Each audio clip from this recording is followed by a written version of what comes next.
Bismillahirrahmanirrahim. Assalamualaikum warahmatullahi wabarakatuh. Waalaikumsalam warahmatullahi wabarakatuh. Alhamdulillahirabbil alamin. Asyhadu an la ilaha illallah wa asyhadu anna Muhammadan abduhu wa rasuluhu nabiyya wa rasulah ba'da. Rabbi shrah li sadri wa yassir li amri wahlul 'uqdatam min lisani yafqahu qawli amma ba'du. Pemirsa, lenteramu pimpinan daerah Pemuda Muhammadiyah Kabupaten Magelang yang insya Allah dirahmati oleh Allah. Narasumber kali ini beliau ayahanda kita semuanya, Bapak Sugiono MSI, yang selalu memberikan motivasi dan beberapa pengalaman berharga bagi kita semuanya. Serta pada siang hari ini kami ditemani oleh Bapak Nur Said Muslim. Beliau selaku Sekjen Pimpinan Daerah Pemuda Muhammadiyah Kabupaten Magelang dan juga senior di Pimpinan Cabang Pemuda Muhammadiyah Cabang Dukun. Pertama-tama dan yang selalu kita utamakan adalah memanjatkan puji syukur atas limpahan rahmat Allah Subhanahu wa taala sehingga pada siang hari ini, siang yang berbahagia ini, kita masih diberikan iman dan Islam dan juga kesehatan, karena saat ini Bapak-bapak semuanya, kesehatan itu menjadi sebuah kesyukuran yang harus kita rasakan dan kita syukuri terus-menerus, karena banyak saudara kita di kondisi yang seperti ini masih belum bisa mendapatkan kesempatan seperti kita semuanya. Langsung aja pada segmen kali ini kita akan berbicara asik sambil santai tentunya. Alhamdulillah, matur suwun Pak. Serius tapi santai. Assalamualaikum. Waalaikumsalam warahmatullahi wabarakatuh. Pada kali ini tema yang sangat menarik yaitu mengenai perkaderan ini. Alhamdulillah narasumber kita itu memiliki banyak pengalaman yang luar biasa. Nah, mungkin nanti bisa berbagi inspirasi bagi kita semuanya sebagai pemuda Muhammadiyah yang dimana perkaderan merupakan motor organisasi. Nah, monggo dumateng Pak Sugiono bisa memperkenalkan diri. Iya.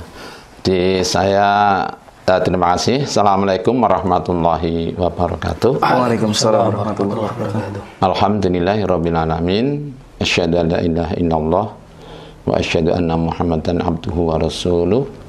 Assalatu wassalamu ala Muhammadin wa ala alihi wa sahbihi ajmain. Amma ba'du. Yang kami cintai, kami banggakan, moderator dari bidang perkaderan Pimpinan Daerah Pemuda Muhammadiyah Kabupaten Magelang dan juga Sekjen Pimpinan Daerah. Sekjen itu kita kasih nama sendiri, aslinya sekretaris. Sekjen bukan bagian pusat, Pak. Terlalu besarkan ini. Sekretaris Pimpinan Daerah Pemuda Muhammadiyah Kabupaten Magelang dan seluruh pemirsa lenteramu Pimpinan Daerah Pemuda Muhammadiyah Kabupaten Magelang. Berbahagia sekali hari ini saya terima kasih dan bangga bisa bersama-sama ini, apalagi yang diangkat adalah terkait dengan perkaderan. Betul sekali tadi disampaikan Mas Agif bahwa perkaderan itu menjadi sentralnya gerakan sebetulnya.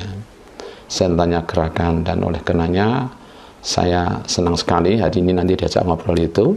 Dan saya perkenalkan, saya Sugiono, dan kalau dari sisi nama mungkin sepertinya kalau di Muhammadiyah kok ada Sugiono ya, mungkin.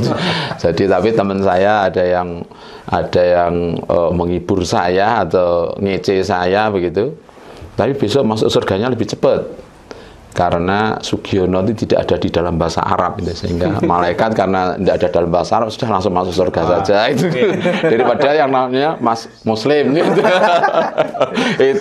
itu lebih berat nanti hisabnya itu ya. Kalau saya di Muhammadiyah, di Pemuda Muhammadiyah ada Sugiono, itu pantahnya adalah Ki Sugiono. Tapi ada ini, tapi nggak apa-apa ini ya. Saya Sugiono yang dilahirkan di lereng Merapi. Meskipun di lereng Merapi, alhamdulillah ketika itu bisa ikut andil bersama di dalam tentu memajukan masyarakat bangsa negara dan mungkin secara internal adalah juga umat Islam dan Muhammadiyah, yaitu kami lewat Pemuda Muhammadiyah dan berikutnya juga lewat Muhammadiyah ikut andil. Jadi di sini bersyukur alhamdulillah. Jadi kami di Muhammadiyah itu sejak dari ranting cabang bahkan sampai akhirnya di daerah dan juga sampai wilayah, perjalanan panjang itu ya. Jadi terkait dengan pengkaderan sekali lagi saya sangat menaruh perhatian, saya terima kasih. Itu mungkin. Istri saya 1. Kalau anak belum punya. Belum punya. Kok belum punya? Yang punya istri itu. Kaget kiwai. Yang punya istri itu 3. 3 ya. Dan itu 3 itu produk ketika jadi pimpinan wilayah Pemuda Muhammadiyah semua. Semuanya nih, Bu? Wah, berkah Pemuda Muhammadiyah. Oh, cuma 1 yang ya di Pemuda Muhammadiyah itu. Jadi di Pemuda Muhammadiyah itu ya. Ya ini. Yeah. Ini untuk memulai awal mula tertarik dengan Muhammadiyah itu kapan dan masuk di Pemuda Muhammadiyah itu Pak Ki? Ya, jadi begini. Mungkin masing-masing orang punya punya pengalaman sendiri ya. Punya pengalaman sendiri. Jadi konon ceritanya ya, tapi saya yang saya alami. Saya konon ceritanya sejak kecil itu mungkin sejak SD itu memang sudah kena pengajian gitu ya, cerigis gitu, jadi takon gitu. Nah, memang bermula saya dari pengajian di dusun saya yang mungkin saya itu cerigis terus itu. Nah, ketika itu memang ada pengalaman, kemudian saya dari kelompok pengajian itu kemudian diseneni, dimarahi, kok takon gitu. Jadi kok tanya aja gitu loh. Saya masih ingat itu masih kelas 5 SD itu. Nah, sehingga ketika itu padahal saya masih butuh, pikiran-pikiran saya itu masih butuh banyak pertanyaan-pertanyaan terkait dengan agama Islam, keislaman. Kelas 5 itu ya? Kelas 5, tetapi istilahnya pikiran-pikiran saya itu pokoknya kalau saya di bola ngaji itu diajar pengajian itu pokoknya saya di sini ada yang tidak match dengan pikiran saya. Akal itu ya. Nah, kemudian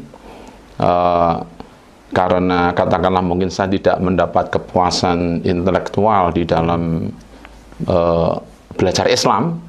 Nah, kelas 5 itu seperti saya ada mungkin kayak pengelanaan spiritual ini. Jadi pengembaraan spiritual ya, saya kesana kemari. Nah, betul.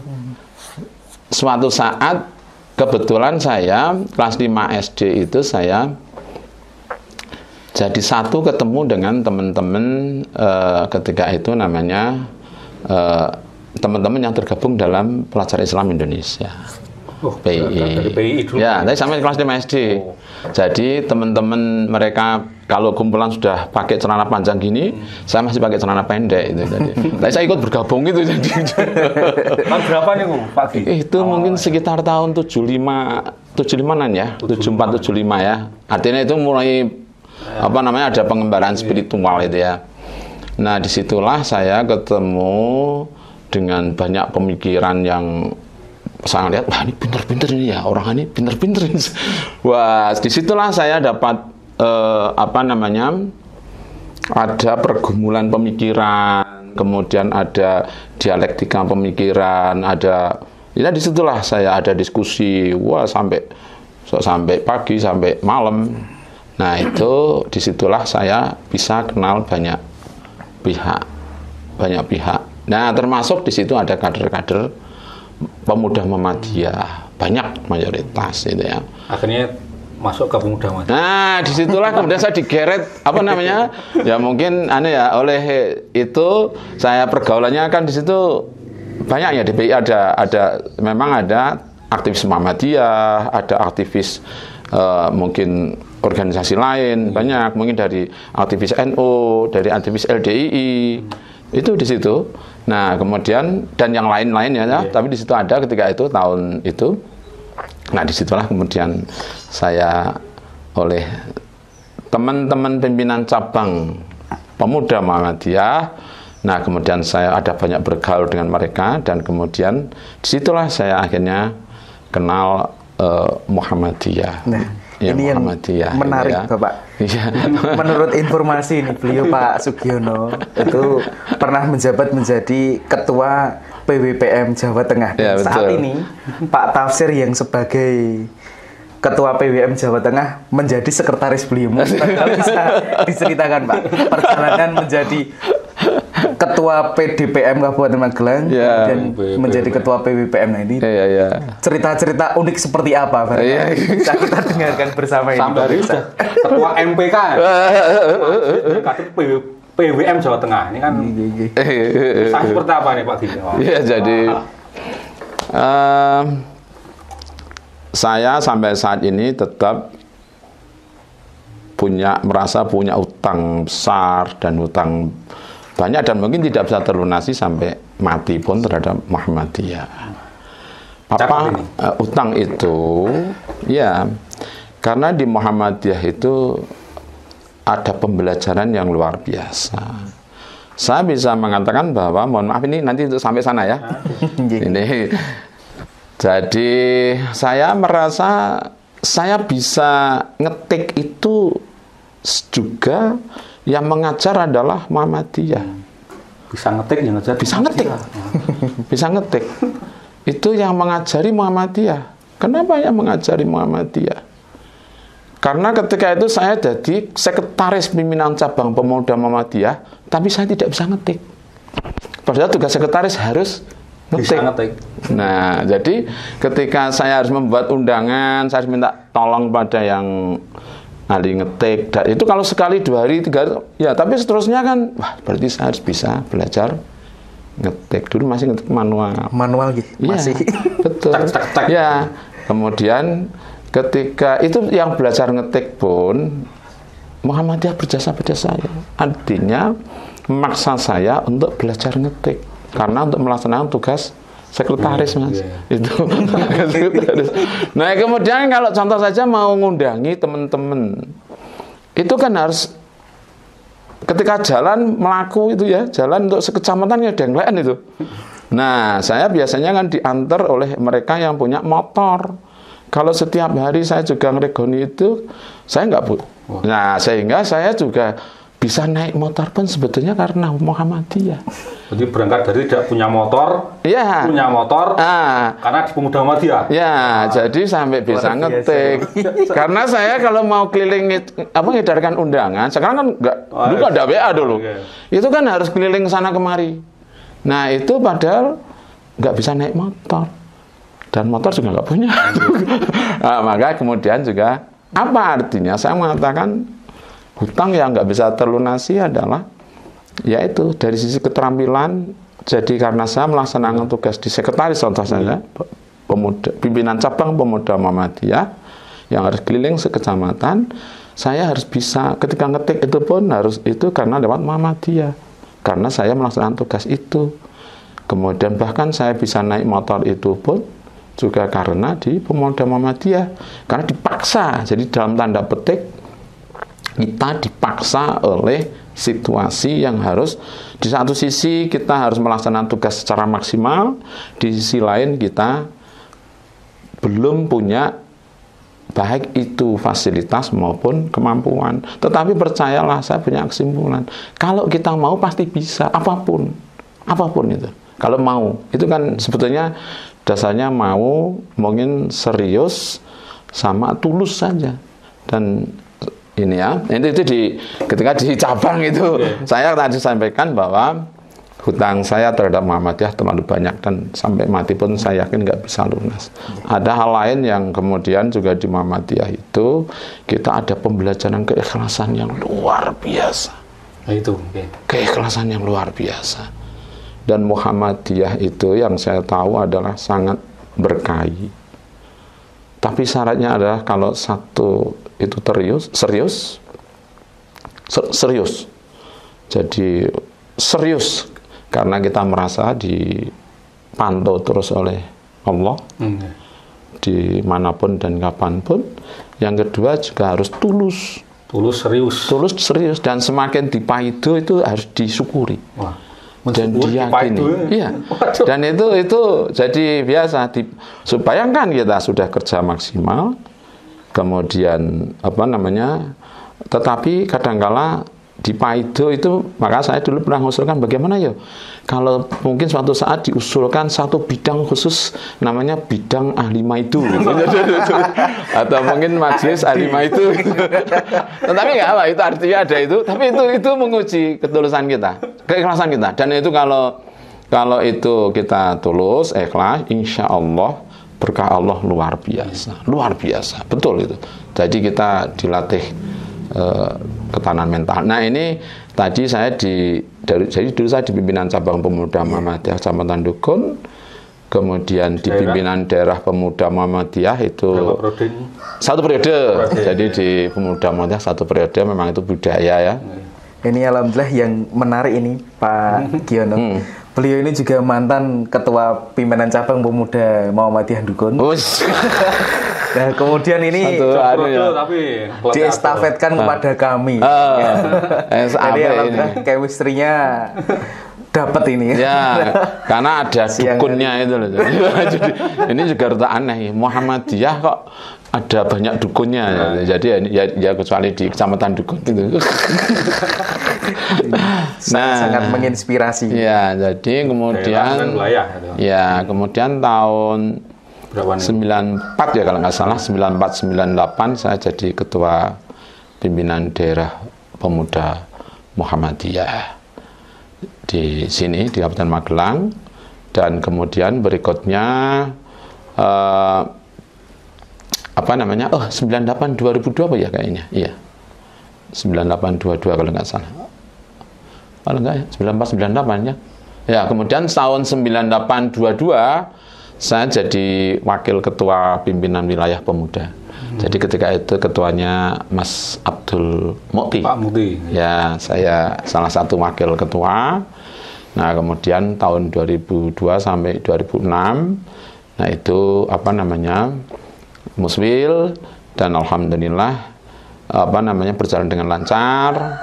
Dan itu juga ketika Muswil itu Pak Jumari itu yang juga menjadi saksi. Mungkin saya itu datang di Muswil itu agak terlambat karena sakit perut, stres kali ya, karena sepertinya suara katanya mau mengarah memilih saya itu tinggi, besar. Pasti langsung waktu itu ya? Ya, saya mungkin ya saya harus jujur, kalau saya jadi ketua pimpinan wilayah, wah gimana ya?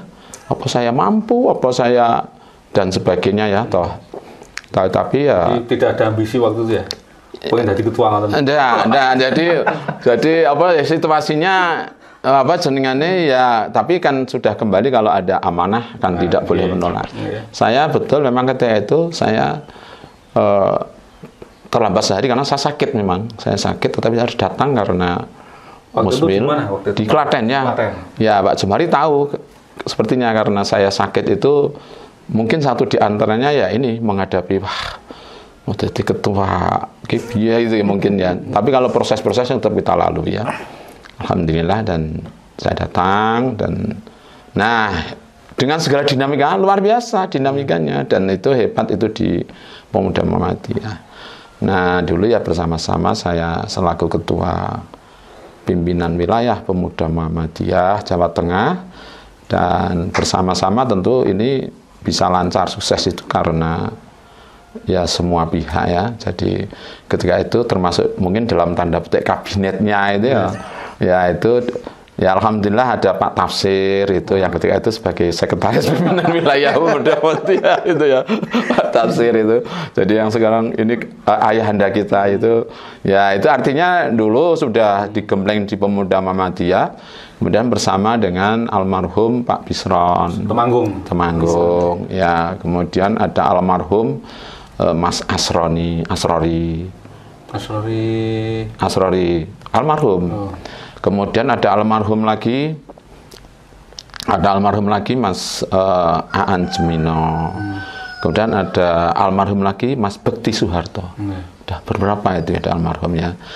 Kemudian termasuk kabinet yang berkuat, mereka sebagian sudah almarhum, dan alhamdulillah Mas Paringi Sugeng sehat semuanya, sekarang masih aktif di Muhammadiyah.